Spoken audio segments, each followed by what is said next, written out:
ग्यारहवीं से 13वीं शताब्दी तक सेन वंश ने बंगाल में राज किया।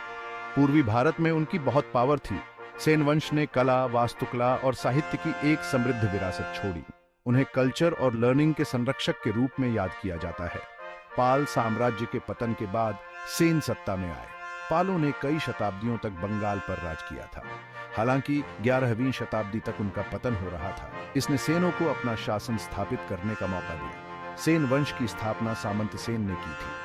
वह दक्षिण भारत में कर्नाटक के शासक थे। उनके वंशज बंगाल चले गए। धीरे धीरे उन्होंने पावर और इन्फ्लुएंस हासिल कर लिया। सेन युग को बंगाली इतिहास में एक महत्वपूर्ण काल माना जाता है। इसने पिछले बौद्ध पाल वंश से एक हिंदू वंश में परिवर्तन का प्रतीक किया।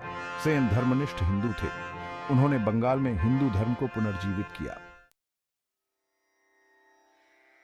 दक्षिण भारत में सेन वंश का उद्भव उनके इतिहास में एक अनोखा आयाम जोड़ता है।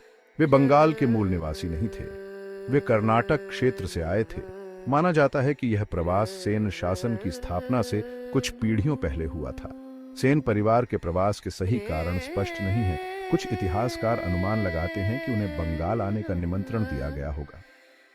दूसरों का सुझाव है कि हो सकता है कि उन्हें अपनी मातृभूमि में राजनीतिक उथल-पुथल के कारण पूर्व की ओर धकेल दिया गया हो। अपनी दक्षिण भारतीय जड़ों के बावजूद सेन सफलतापूर्वक बंगाली समाज में घुल मिल गए। उन्होंने स्थानीय भाषा और रीति रिवाजों को अपनाया। उन्होंने बंगाली संस्कृति को संरक्षण दिया। अडैप्ट करने की यह क्षमता एक स्थायी वंश स्थापित करने में उनकी सफलता की कुंजी थी। सेनों की दक्षिण भारतीय विरासत उनके शासनकाल को प्रभावित करती रही। उन्होंने अपनी मातृभूमि से संबंध बनाए रखा। वे दक्षिण भारतीय संस्कृति और कला के तत्व बंगाल लेकर आए। इस सांस्कृतिक आदान प्रदान ने बंगाल के कला परिदृश्य को समृद्ध किया।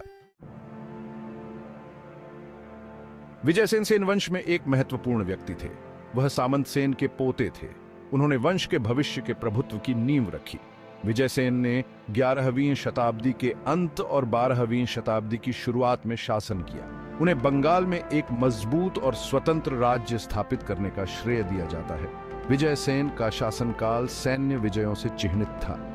उसने सेन साम्राज्य का काफी विस्तार किया। उसने आखिरी पाल शासक को हराया। उसने पूरे बंगाल को अपने नियंत्रण में कर लिया। उन्होंने पड़ोसी राज्यों के खिलाफ भी सफल अभियान चलाए।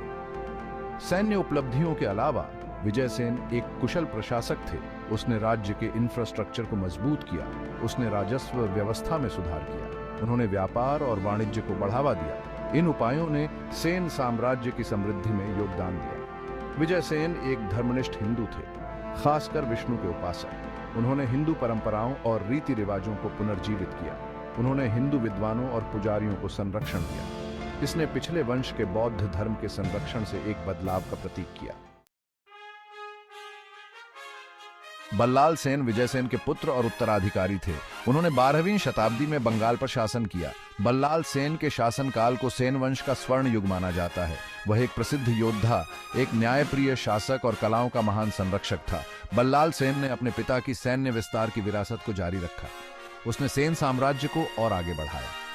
उसने बिहार और उड़ीसा के कुछ हिस्सों पर विजय प्राप्त की। उन्होंने बाहरी खतरों से भी अपने राज्य की रक्षा की।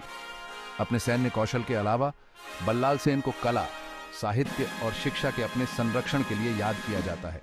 उनका दरबार बौद्धिक और सांस्कृतिक गतिविधियों का केंद्र था। उन्होंने विद्वानों, कवियों और संगीतकारों को अपने दरबार में आमंत्रित किया।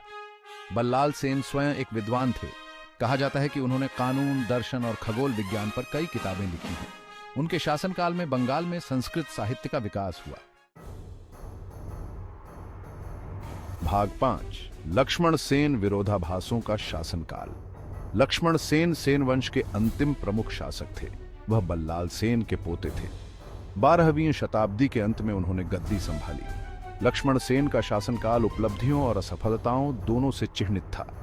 लक्ष्मण सेन साहित्य के संरक्षक थे। वे अपनी धर्मपरायणता और उदारता के लिए जाने जाते थे। हालांकि उन्हें मुस्लिम आक्रमणकारियों के हाथों अपनी हार के लिए भी याद किया जाता है। इस हार ने अंततः सेन वंश के पतन का कारण बना।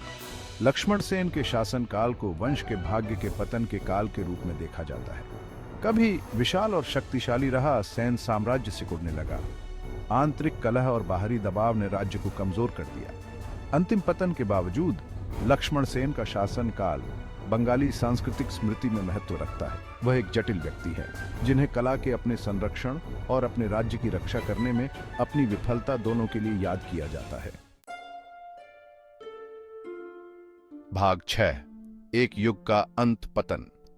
सेन वंश का पतन एक क्रमिक प्रक्रिया थी।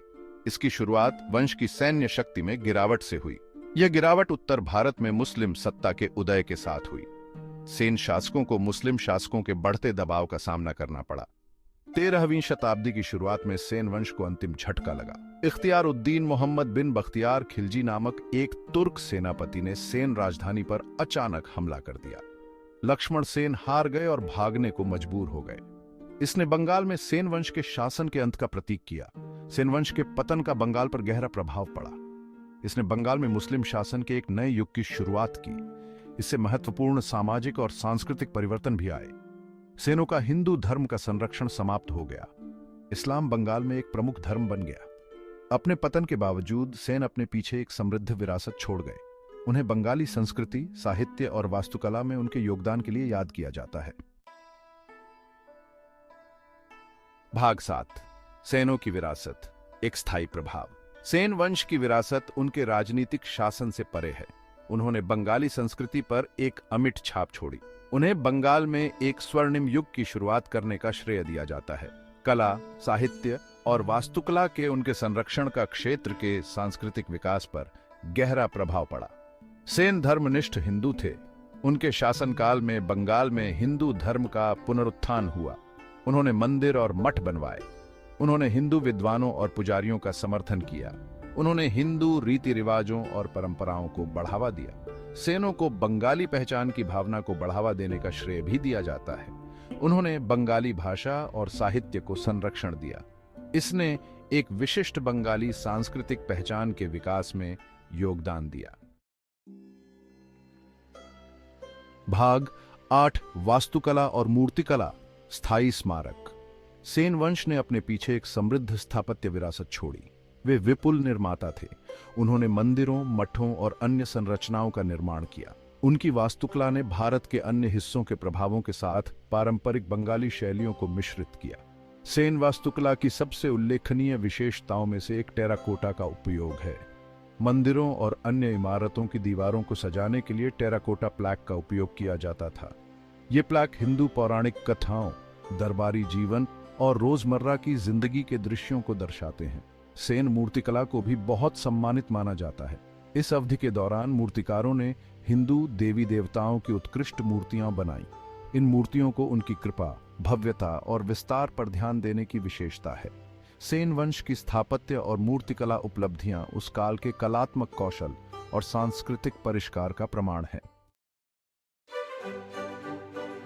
भाग 9, साहित्य और शिक्षा, एक स्वर्ण युग। सेन काल को बंगाल में संस्कृत साहित्य का स्वर्ण युग माना जाता है। सेन शासक विद्या के महान संरक्षक थे। उन्होंने विद्वानों और कवियों का समर्थन किया। उन्होंने साहित्यिक कृतियों के निर्माण को प्रोत्साहित किया। सेन काल के सबसे प्रसिद्ध साहित्यकारों में से एक जयदेव थे। वह लक्ष्मण सेन के दरबारी कवि थे। उन्हें अपनी महाकाव्य कविता गीत गोविंद के लिए जाना जाता है। यह कविता कृष्ण और राधा के प्रेम का जश्न मनाती है। सेन काल में दर्शन, कानून और खगोल विज्ञान पर भी महत्वपूर्ण रचनाएं हुई। विद्वानों ने प्राचीन ग्रंथों पर टीकाएं लिखी। उन्होंने मूल कृतियां भी तैयार की। इस बौद्धिक उत्साह ने ज्ञान और विद्वता के विकास में योगदान दिया। साहित्य और शिक्षा के सेन वंश के संरक्षण का बंगाली संस्कृति पर स्थायी प्रभाव पड़ा। भाग 10, निष्कर्ष। समय के ताने बाने में सेन।